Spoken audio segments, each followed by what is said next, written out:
مولانا علامہ طاہر القادری یہ بیان کر رہے ہیں، الحمدللہ رب العالمین الصلاۃ والسلام علی رسولہ الکریم اما بعد۔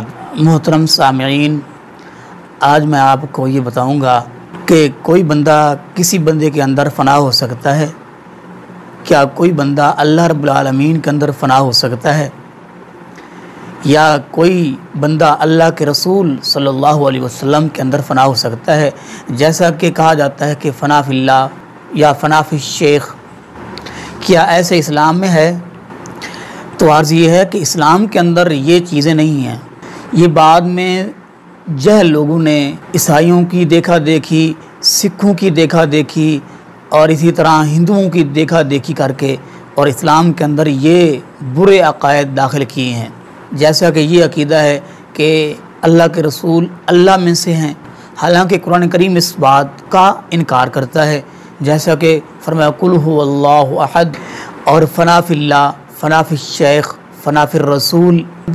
تو اسلام کے اندر یہ چیزیں نہیں ہیں۔ رب کعبہ کی قسم پیارے دوستو بھائیو، اسلام میں یہ عقائد نہیں ہیں، یہ چیزیں اللہ کے حبیب علیہ الصلوۃ والسلام سے ثابت نہیں ہیں، اور نہ ہی صحابہ کرام سے، اور نہ ہی تابعین سے، اور نہ ہی تبع تابعین سے، اور نہ ہی چاروں اماموں سے۔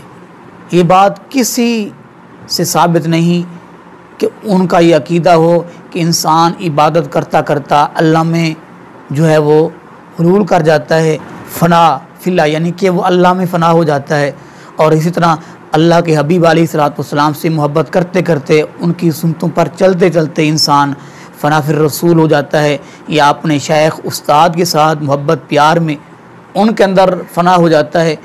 یہ جہل صوفیہ نے یہ عقیدہ اپنے پاس سے گھڑا ہے۔ اللہ رب العالمین کے قرآن میں اور اللہ کے پیارے حبیب صلی اللہ علیہ وسلم کی احادیث مبارکہ میں یہ بات ہمیں نہیں ملتی۔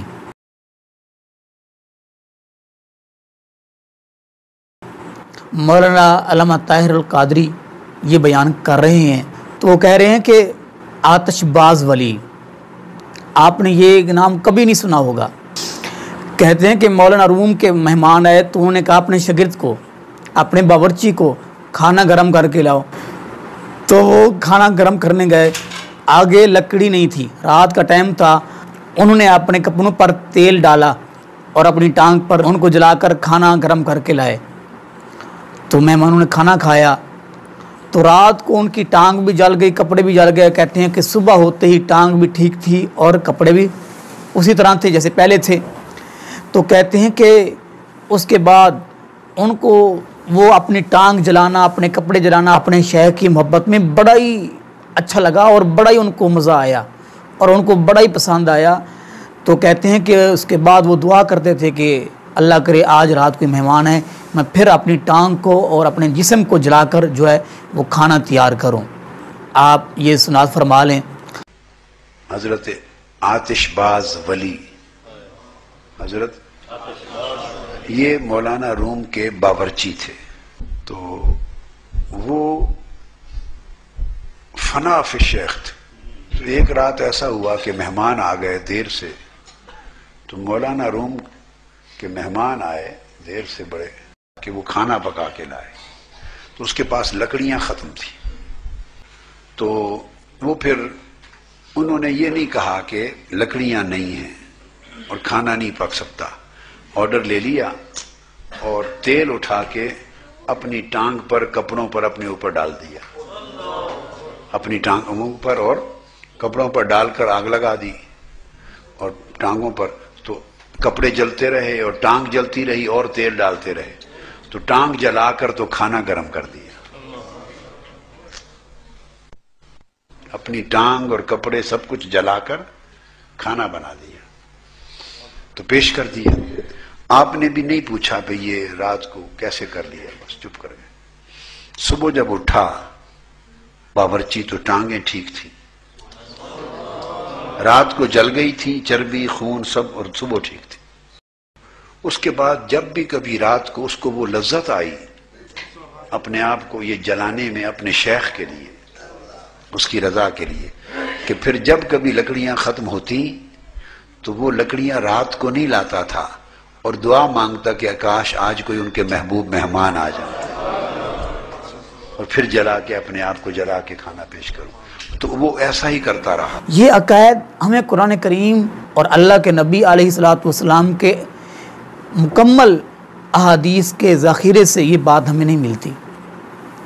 ہاں یہ ضرور ملتا ہے، اللہ کے حبیب علیہ الصلوۃ والسلام نے ایک وفد بھیجا، اس وفد کا ان لوگوں کا جو امیر تھا اس نے کہا کہ تم سب لکڑیاں اکٹھی کرو۔ لکڑیاں اکٹھی کی گئیں اور ان کو آگ لگائی گئی، اور اس کے بعد اس نے کہا کہ اس میں چھلانگ لگاؤ۔ اب صحابہ کرام پریشان ہو گئے کہ کیا کیا جائے، کچھ کہنے لگے کہ امیر کی اطاعت کرنی چاہیے، اور کچھ نے سوچا کہ اسی آگ سے بچنے کے لیے ہم نے کلمہ پڑھا ہے۔ تو اس کے بعد صحابہ کرام واپس آئے، اللہ کے حبیب کو سارا واقعہ سنایا۔ آپ علیہ الصلوۃ والسلام نے فرمایا اگر تم میں سے کوئی بھی اس آگ میں چھلانگ لگا دیتا تو فرمایا قیامت تک اسی آگ میں جلتا، اسی میں سڑتا جلتا رہتا۔ تو یہ عقائد قرآن اور حدیث کے خلاف ہیں۔ تو اس لیے دوستو اللہ میں کوئی داخل نہیں ہوتا۔ اللہ رب العالمین کا فرمان ہے قل هو اللہ احد اللہ الصمد لم یلد ولم یولد ولم یکن لہ کفوا احد۔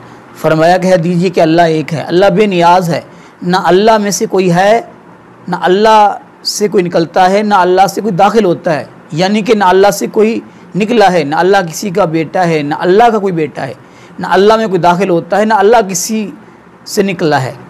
تو اس لیے ہمیں چاہیے ہم جو بات بھی کسی عالم سے سنیں اس کی تحقیق کریں کہ جو بات یہ عالم دین فرما رہے ہیں کیا یہ بات اللہ کے قرآن یا نبی مکرم صلی اللہ علیہ وسلم کی احادیث میں ہمیں ملتی ہے یا نہیں۔ اللہ تعالیٰ سے دعا ہے اللہ تعالیٰ ہم سب کو دین حنیف کی صحیح سمجھ عطا فرمائے۔